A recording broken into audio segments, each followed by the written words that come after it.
Hello my dear students, जय जगन्नाथ। मु Jagannath sir पुणी थर आपण मानक स्वागत करछि हमर यूट्यूब चैनल विश्वकर्मा इंस्टीट्यूट को। आज आमे विंडोज रे स्क्रीन को किपरि रोटेट करबा देखिबा। तो चलो देखिबा how to rotate a screen in Microsoft Windows.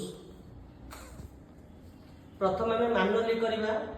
Manually करबार अछि डेस्कटॉप स्क्रीन राइट क्लिक करिवो, डिस्प्ले सेटिंग को जिवो, देन एठारे आपनकर अछि डिस्प्ले ओरिएंटेशन। एटा आपण माने चूज कर देबे जहा द्वारा कि आपण स्क्रीन रोटेट हो जिवो।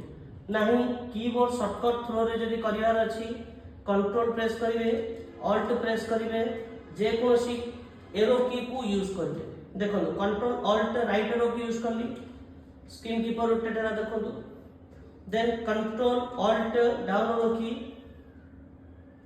Control alt left arrow key, control alt up arrow key. Control alt up arrow key use करिया द्वारा स्क्रीन रोटेशन जिपर थिला से भली हेगला।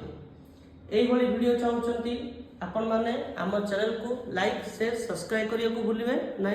जय जगन्नाथ, जय श्री राम।